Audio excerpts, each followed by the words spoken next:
Okay, so today we are going to cover Congress and economic policy making. What we're going to cover today is going to be split into 3 sections. And at the end of every section, I'm going to stop and give you time to look at the vocabulary words and the review questions that go along with what we're talking about. So for this first section, there's quite a lot. So if you guys want to sort through your flashcards and pull out, here you go. There's the list. You've got debt ceiling, omnibus, what's here on the screen, continuing resolution, OMB, CBO, GAO, discretionary spending, mandatory spending, deficit, debt, and the 16th Amendment.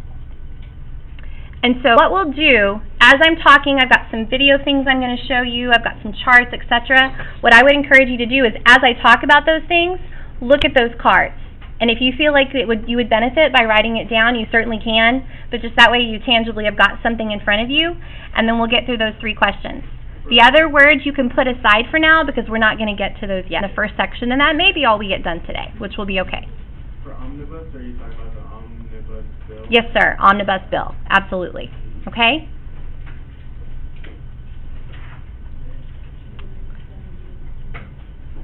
Okay. Did y'all get them? Do we need a little bit more time? Yeah, our table doesn't have any of those. You don't have any of those? And we didn't have to pull one. Awkward. That's so bizarre. Huh. Grab them. Just switch your bucket. You can switch with that table in the back corner if you want, Jacob. Here, I'll grab it for you. Oh, you got it? Oh, yeah, Okay, yeah, awesome. That's so weird. Nobody even thought there last period. I must have had it messed up. Okay.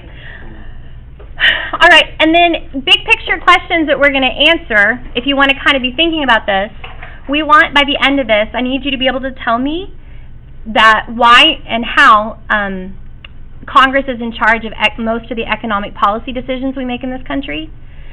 Tell me how the Congressional Budget and Impoundment Act is an example of legislative oversight, and how deficit financing gets in the way of our government's ability to spend money on discretionary programs. So I don't expect that you know that any of that means yet, but hopefully by the end of today you will. Okay? All right. Here's my fancy Prezi. You like it? Thanks. Thank you, Brennan. I appreciate that. I always got your back. I feel it. I feel it. Okay, so we're going to start with the first part. We're going to talk strictly about policymaking institutions. Whoops, we're going to go back. So we're going to talk about these policymaking institutions. I told you he's always the answer. So specifically, we want to talk about the President and Congress. Up until now, we have already talked about this idea of power of the purse, right? So just kind of like shouting out, what are some things that we already know about the President versus the Congress in terms of economic policy? President has the power to veto. Awesome. The President can veto legislation or pass it once Congress makes it. The president has to make a policy or a budget, I guess. He's elected. Good. We saw that in the video, right? Like they made reference to the fact that the President will propose a budget, and we'll actually learn today like why he does that. What else? Congress is in charge of money, pretty much. Yeah, that power of the purse, that's an important phrase, and it's something that, like, if you walk away with nothing else today, that's what I hope you're going to remember, is that when you are voting, Congress does hold the purse strings. Why do you think our framers would have put Congress in charge of the money primarily? Because power is dispersed. Because what? The power is dispersed. Like, And most of the representation is there. So you have district representatives. Awesome. That is where, again, just think of our framers' cry. No taxation without representation. That we want to make sure, they felt so strongly about that they want to make sure that that was tied to the people. Okay? All right, so we have a process for the budget. And this diagram is in your chart, so don't feel like you need to write this whole thing down, just kind of like big picture ideas. This is not in the Constitution, okay? This process that we follow today is just what we do. Congress actually created this process in 1974, okay? What they've said is that every year in February, by that first Monday, the President has to budget to Congress. okay? When we talk about the president's budget, one of the key players there is somebody called the Office of Management and Budget, or OMB, okay? So from here till the end of the course, we're going to keep talking about OMB. OMB is part of the executive branch. The president gets to decide who's going to be there. And basically what he does is he picks his kind of like leading economists, and they're people that are going to help to write his budget. OMB is going to go to all the different parts of our government and say, how much money do you need? Okay, so State Department, how much money do you need? Social Security Administration, how much money do you need? Environmental Protection Agency, how much money do you need? And the job of OMB is to take those requests, put it together with politically what the president says they want, and write the president's budget. Ultimately, then, the president will take that, and he is to present that to Congress by that first Monday in February. So here's an analogy. I have to do that every year for the Social Studies Department. I have to take and go, okay, we're going to have this many students. I know that they're going to change the AP World History test next year, so I'm going to have to buy a lot of things for AP World History. I know we're going to need X amount of markers. I know blah, blah, blah. And so every February, I have to do the same thing for social studies. And every other department head in the school does that. Then Ms. Costello takes that, and she says, okay, this is what the school district says. This is how much money we're going to get. And they put that together as a presentation. Now, I may or may not get what I asked for, and it's going to be the same way.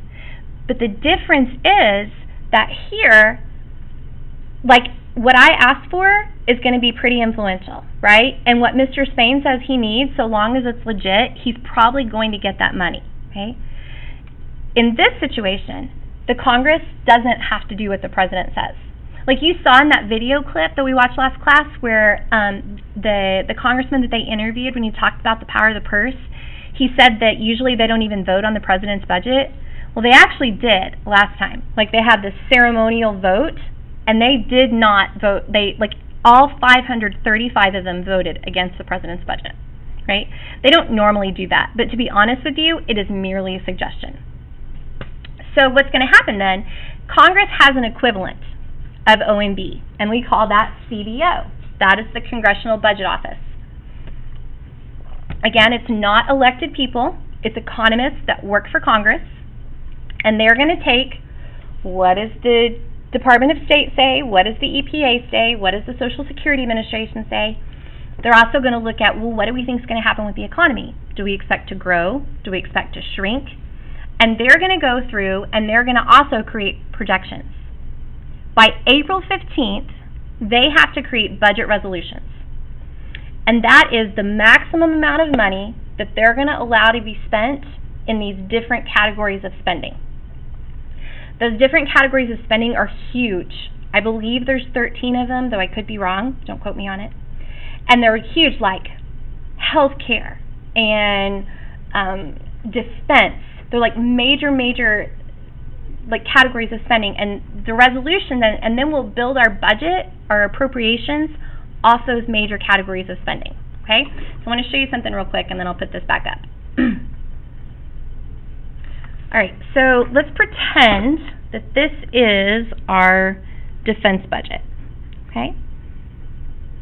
And let's just say that you have been given $1,000 for defense. Obviously, that's not real. Okay, but I can't think big numbers, you know that. All right, so what they're going to do in Congress is through the appropriations process, they're going to have all these hearings. And they're going to have people from the department, from any agency that would be affected by defense spending will have to come in and talk to them and tell them, look, this is what we need. So let's say that they're going to go, okay, you need $600 for personnel. Okay? And you need $300 for blank, blank, blank. And you need $50 for this, and you need $10 for this, until they get up to that maximum of $1,000. Okay?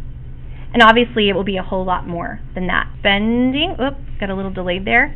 We refer to our spending as omnibus, or omnibus bill. What do you think that word means, omnibus? Say it again.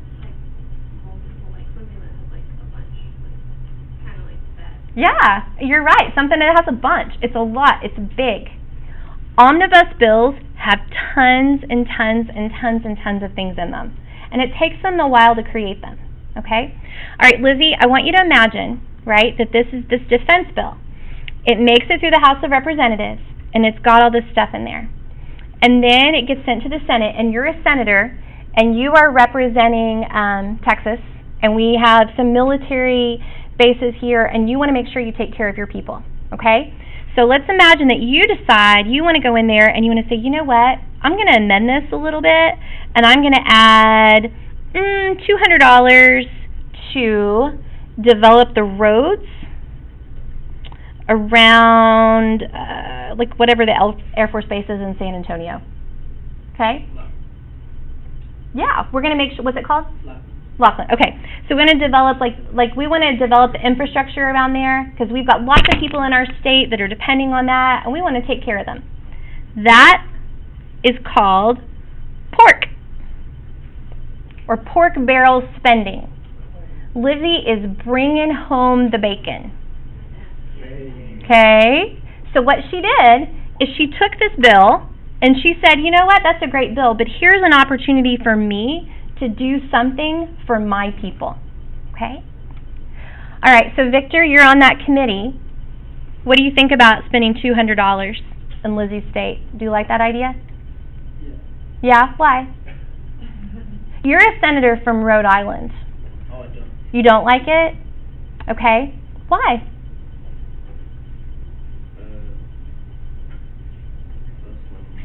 It's a lot of money, right? It's a big chunk of $1,000. Alexis? Right, it's this weird thing because it's like this federal money to develop roads in San Antonio. It's like this very specific, weird kind of thing, okay? So, and yet you guys, this happens. So why do you think people would be okay with Lizzie doing this? Or why would they vote for it and allow it to happen?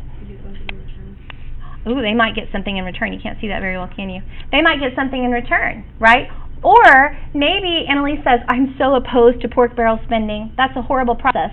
But I've been here for months, and I'm sick of working on a budget, and we have a deadline coming. Fine, I'm just going to vote for it because there's all this other stuff in there, and I believe in this, and I believe in this, and I believe in this, so fine, I'm going to give her her little $200, okay? Lizzie could even go a step further, and she could say that I'm going to allocate $200 for roads around Laughlin Air Force Base, and I'm going to make sure that that goes to Duneberry Construction.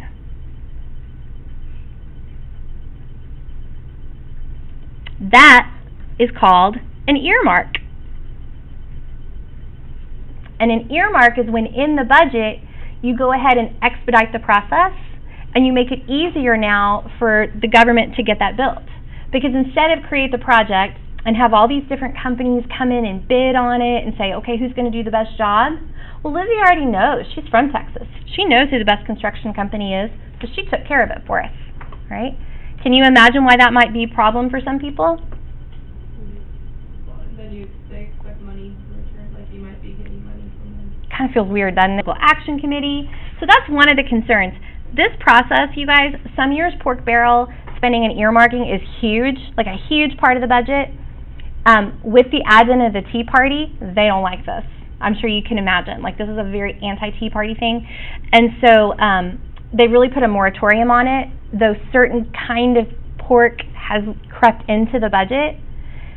Can you defend it? Can anybody say why that's a good thing? Yeah, and like, who cares, right? I pay federal taxes. You know what? So if you want it for your people too, then go ahead and do it for your people too. And so there are arguments for and against the process, though. It is a small percentage of the budget, but it's definitely something that there's still an opportunity for it.